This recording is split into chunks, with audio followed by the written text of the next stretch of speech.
Delas, o Luiz Bastinhos prometia duas coisas a si mesmo: não dizer mais nada ao Pimentel e fazer imediatamente a sua confissão a Marcelina. Poucos dias depois ia confessar ao Pimentel que ainda não dissera nada a Marcelina. E o Pimentel abanava a cabeça e repetia o estribilho: "Tu és um bolas." Capítulo 5. Um dia assentou Luiz Bastinhos que era vergonha dilatar por mais tempo a declaração de seus afetos. Urgia clarear a situação. Ou era amado ou não. No primeiro caso, o silêncio era tolice. No segundo, a tolice era a assiduidade. Tal foi a reflexão do namorado. Tal foi a sua resolução. A ocasião era na verdade propícia. O pai ia passar a noite fora. A moça ficara com uma tia surda e sonolenta. Era o sol de Austerlitz. O nosso Bonaparte preparou a sua melhor tática. A fortuna deu-lhe até um grande auxiliar na própria moça, que estava triste. A tristeza podia dispor o coração a sentimentos benévolos, principalmente quando outro coração lhe dissesse que não duvidava beber na mesma taça da melancolia. Esta foi a primeira reflexão de Luiz Bastinhos. A segunda foi diferente. Por que estará ela triste? Perguntou ele a si mesmo. E eis o dente do ciúme a trincar-lhe o coração, e o sangue a esfriar-lhe nas veias, e uma nuvem a cobrir-lhe os olhos. Não era para menos o caso. Ninguém adivinharia nessa moça quieta e sombria, sentada a um canto do sofá, a ler as páginas de um romance. Ninguém adivinharia nela a borboleta ágil e volúvel de todos os dias. Alguma coisa devia ser. Talvez a mordesse algum besouro. E esse besouro não era de certo Luiz Bastinhos. Foi o que este pensou e foi o que o entristeceu. Marcelina ergueu os ombros. Alguma coisa que a incomoda, continuou ele. Um silêncio. Não? Talvez. Pois bem, disse Luiz Bastinhos com calor e animado por aquela meia confidência. Pois bem, diga-me tudo. Eu saberei ouvi-la e terei palavras de consolação para as suas dores. Marcelina olhou um pouco espantada para ele, mas a tristeza dominou outra vez e deixou-se estar calada alguns instantes. Finalmente pôs-lhe a mão no braço e disse-lhe que agradecia muito o interesse que mostrava, mas que o motivo de tristeza era só para ela e não valia a pena contá-lo. Como Luiz Bastinhos teimasse para saber o que era, contou à moça que lhe morrera nessa manhã o mico. Luiz Bastinhos respirou a larga. Um mico, um simples mico. Era pueril o objeto, mas para quem o esperava terrível, antes assim. Ele entregou-se depois a toda sorte de considerações próprias do caso. Disse-lhe que não valia o bicho a pureza dos belos olhos da moça, e daí a escorregar uma insinuação de amor era quase nada. E a fazê-lo. Chegou o major. 8 dias depois, houve em casa do major um sarau. Uma brincadeira, como disse o próprio major. Luiz Bastinhos foi. Estava, porém, arrufado com a moça. Deixou-se ficar a um canto. Não se falaram durante a noite inteira. Marcelina, disse-lhe no dia seguinte o pai, acho que tratas às vezes mal o Bastinhos, um homem que te salvou da morte. Que morte? Da morte na praia do Flamengo. Mas, papai, se a gente fosse a morrer de amores por todas as pessoas que nos salvam da morte... Mas quem te fala nisso? Digo que o tratas mal às vezes. Às vezes é possível. Mas por quê? Ele parece-me um bom rapaz. Nada mais lhe respondendo a filha, entrou o major a bater com a ponta do pé no chão, um pouco enfadado. Um pouco? Talvez muito.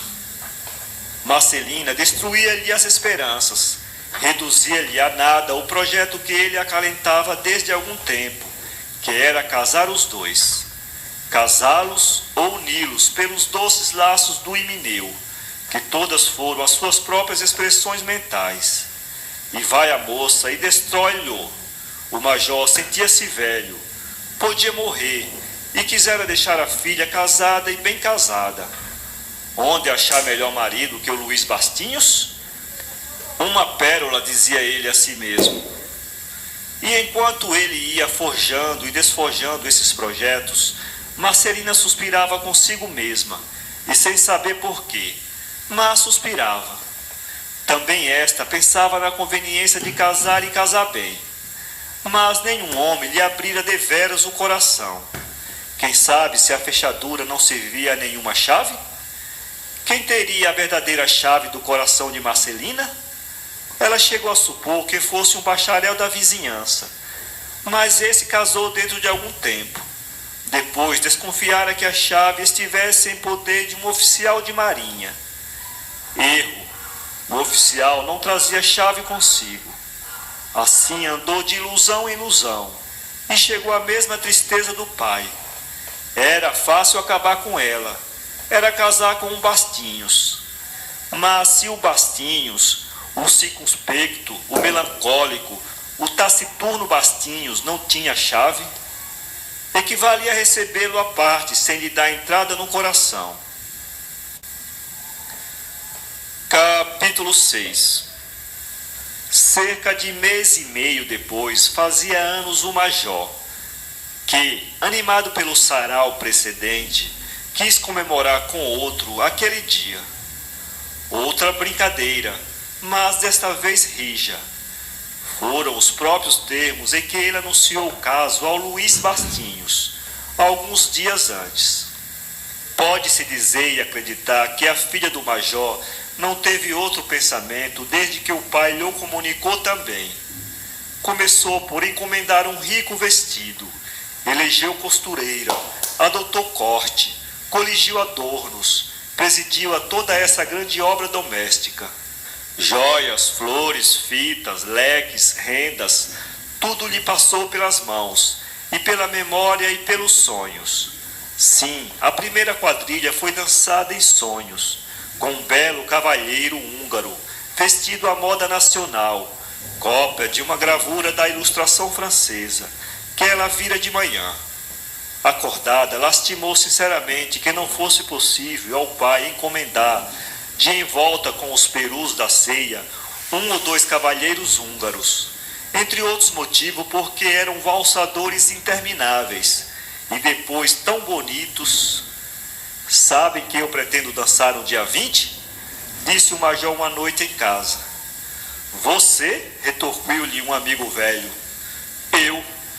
Por que não? Assentiu timidamente o Luís Bastinhos. Justamente, continuou o major, voltando-se para o salvador da filha. E o senhor há de ser o meu vis-a-vis. Eu? Não dança? Um pouco, retorquiu modestamente o moço, pois há de ser o meu vis-a-vis. Luís Bastinhos curvou-se como quem obedece a uma opressão, com a flexibilidade passiva do fatalismo. Se era necessário dançar, ele o faria, porque dançava como poucos, e obedecer ao velho era uma maneira de amar a moça. Ai dele! Marcelina olhou com tamanho desprezo, que se ele lhe apanha o olhar, não é impossível que de uma vez para sempre ali deixasse de pôr os pés.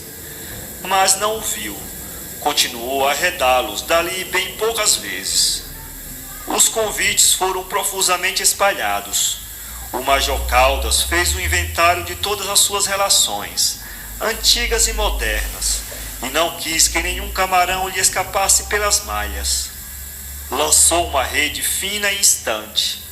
Se ele não pensava em outra coisa, o velho major era feliz, sentia-se poupado da adversidade, quando muitos outros companheiros vira cair, uns mortos, outros extenuados somente. A comemoração de seu aniversário tinha, portanto, uma significação muito alta e especial, e foi isso mesmo que ele disse à filha e aos demais parentes. O Pimentel, que também fora convidado, sugeriu a Luiz Bastinhos a ideia de dar um presente de anos ao major. Já pensei nisso, retorquiu o amigo, mas não sei o que lhe dê. Eu te digo, dize, dá-lhe um genro. Um genro? Sim, um noivo à filha. Declara o teu amor e pede-a. Verás que, de todas as dádivas desse dia, essa será a melhor. Luiz Bastinhos bateu palmas ao conselho do Pimentel. É isso mesmo, disse ele. Eu andava com a ideia em alguma joia, mas a melhor joia és tu mesmo, concluiu Pimentel. Não digo tanto, mas pensas. Pimentel, e eu não penso outra coisa. Olha, se eu tivesse intimidade na casa, há muito tempo que estarias amarrado à pequena. Pode ser que ela não goste de ti, mas também é difícil uma moça alegre e travessa gostar de um casmurro como tu, que te sentas defronte dela com um ar solene e dramático, a dizer em todos os teus gestos: minha senhora, fui eu que a salvei da morte. Deve rigorosamente entregar-me a sua vida. Ela pensa de certo que estás fazendo um calembu de mau gosto e fecha-te a porta. Luiz Bastinhos esteve calado alguns instantes. Perdoo-te tudo, a troco do conselho que me deste. Vou oferecer um genro ao major. Dessa vez, como de todas as outras, a promessa era maior do que a realidade. Ele lá foi, lá tornou, nada fez. Iniciou 2 ou 3 vezes uma declaração. Chegou a entornar 1 ou 2 olhares de amor, que não pareceram de todo feios à pequena. E, porque ela sorriu, ele desconfiou e desesperou. Qual? Pensava consigo o rapaz. Ela ama a outro, com certeza. Veio enfim um dia, o grande dia. O major deu um pequeno jantar, em que figurou Luiz Bastinhos. De noite reuniu uma parte dos convidados, porque nem todos lá puderam ir. E fizeram bem. A casa não dava para tanto. Ainda assim, era muita gente reunida, muita e brilhante, e alegre. Como alegre parecia e deveras estava o major. Não se disse nem se dirá dos brindes do major, à mesa do jantar. Não podem inserir-se aqui todas as recordações clássicas do velho poeta de outros anos. Seria não acabar mais. A única coisa que verdadeiramente se pode dizer é que o major declarou à sobremesa ser esse o dia mais venturoso de todos os seus longos anos, entre outros motivos, porque tinha gosto de ver ao pé de Ciro o jovem salvador da filha. Que ideia, murmurou a filha, e deu um imperceptível muxoxo. Luiz Bastinhos aproveitou o ensejo. Magnífico, disse ele consigo. Depois do café, peço-lhe 2 palavras em particular, e logo depois a filha. Assim fez. Tomado o café, pediu ao major uns 5 minutos de atenção.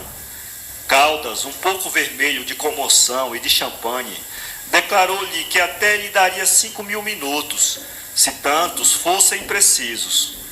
Luiz Bastinhos sorriu lisonjeado a essa deslocada insinuação. E, entrando no gabinete particular do major, foi sem mais preâmbulo ao fim da entrevista. Pediu-lhe a filha em casamento. O major quis resguardar um pouco a dignidade paterna, mas era impossível. Sua alegria foi uma explosão. Minha filha, bradou ele. Mas minha filha, ora essa, pois não? Minha filha. E abriu os braços e apertava com eles o jovem candidato, que, um pouco admirado do próprio atrevimento, chegou a perder o uso da voz. Mas a voz era, aliás, inútil, ao menos durante o primeiro quarto de hora, em que só falou o ambiciado sogro, com uma volubilidade sem limites. Cansou, enfim, mas de um modo cruel. Velhacos, disse ele, com quem então amam-se às escondidas? Eu? Pois quem? Peço-lhe perdão, disse Luiz Bastinhos, mas não sei, não tenho certeza. Que? Não se correspondem? Não me tenho atrevido. O major abanou a cabeça com certo ar de irritação e lástima. Pegou-lhe das mãos e fitou-o durante alguns segundos. Tu és, afinal de contas, um pandorga. Sim, um pandorga, disse ele, largando-lhe as mãos. Mas o gosto de os ver casados era tal, e tal a alegria daquele dia de anos, que o major sentiu a lástima converter-se em entusiasmo, a irritação em gosto, e tudo acabou em boas promessas. Pois digo-te que te hás de casar, concluiu ele. Marcelina é um anjo, tu outro, eu outro. Tudo indica que nos devemos ligar por laços mais doces do que as simples relações da vida. Juro-te que serás o pai de meus netos. Jurava mal o major, porque daí a meia hora, quando ele chamou a filha ao gabinete e lhe comunicou o pedido, recebeu desta a mais formal recusa. E porque insistisse em querer concedê-la ao rapaz, disse-lhe a moça que despediria o pretendente em plena sala, se lhe falassem mais em semelhante absurdo. Caldas, que conhecia a filha, não disse mais nada. Quando o pretendente lhe perguntou, daí a pouco, se devia considerar-se feliz, ele usou um expediente assaz enigmático. Piscou-lhe o olho. Luiz Bastinhos ficou radiante. Ergueu-se às nuvens nas asas da felicidade. Durou pouco a felicidade. Marcelina não correspondia às promessas do major. 3 ou 4 vezes chegara-se a ela Luiz Bastinhos, com uma frase piegas na ponta da língua, e vira-se obrigado a engoli-la outra vez, porque a recepção de Marcelina não animava mais. Irritado, foi sentar-se ao canto de uma janela, com os olhos na lua, que estava esplêndida, uma verdadeira nesga de romantismo. Ali fez 1000 projetos trágicos, o suicídio, o assassinato, o incêndio, a revolução, a conflagração dos elementos. Ali jurou que se vingaria de um modo exemplar. Como então soprasse uma brisa fresca e ele a recebesse em primeira mão, à janela, acalmaram-se-lhe as ideias fúnebres e sanguíneas, e apenas lhe ficou um desejo de vingança de sala. Qual? Não sabia qual fosse, mas trouxe-lhe enfim uma sobrinha do major. Não dança? Perguntou ela a Luiz Bastinhos. Eu? O senhor. Pois não, minha senhora. Levantou-se e deu-lhe o braço. De maneira que, disse ela, já agora são as moças que tiram os homens para dançar? Oh, não, protestou ele. As moças apenas ordenam aos homens o que devem fazer, e o homem que está no seu papel obedece sem discrepar. Mesmo sem vontade? Perguntou a prima de Marcelina. Quem é que neste mundo pode não ter vontade de obedecer a uma dama? Disse Luiz Bastinhos com seu ar mais piegas. Estava em pleno madrigal. Iriam longe, porque a moça era das que saboreiam esse gênero de palestra. Entretanto, tinham dado o braço e passeavam ao longo da sala à espera da valsa que se ia tocar. Deu sinal a valsa, os pares saíram e começou o turbilhão. Não tardou muito que a sobrinha do major compreendesse que estava abraçada a um valsista emérito, a um verdadeiro modelo de valsistas. Que delicadeza, que segurança, que acerto de passos! Ela, que também valsava com muita regularidade e graça, entregou-se toda ao parceiro, e eles unidos, a voltearem rapidamente, leves como 2 plumas, sem perder um compasso, sem discrepar uma linha. Pouco a pouco, esvaziando-se a arena, iam sendo os 2 objeto exclusivo da atenção de todos. Não tardou que ficassem sós, e foi então que o sucesso se formou decisivo e lisonjeiro. Eles giravam e sentiam que eram o alvo da admiração geral, e ao senti-lo, criavam forças novas, e não cediam o campo a nenhum outro. Pararam com a música. Quer tomar alguma coisa? Perguntou Luiz Bastinhos com a mais adocicada de suas entonações. A moça aceitou um pouco de água, e enquanto andavam, elogiavam um ao outro, com o maior calor do mundo. Nenhum desses elogios, porém, chegou ao do major, quando daí a pouco encontrou Luís Bastinhos. Pois você estava com isso guardado, disse ele. Isso o quê? Isso, esse talento que Deus concedeu a poucos, a bem raros. Sim, Senhor, pode crer que é o rei da minha festa. E apertou-lhe muito as mãos, piscando o olho. Luís Bastinhos tinha já perdido toda a fé naquele jeito peculiar do major.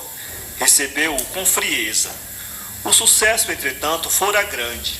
Ele o sentiu nos olhares sorrateiros dos outros rapazes, nos gestos de desdém que eles faziam. Foi a consagração última. Com que então só minha prima é que mereceu uma valsa? Luís Bastinhos estremeceu ao ouvir esta palavra. Voltou-se, deu com os olhos em Marcelina.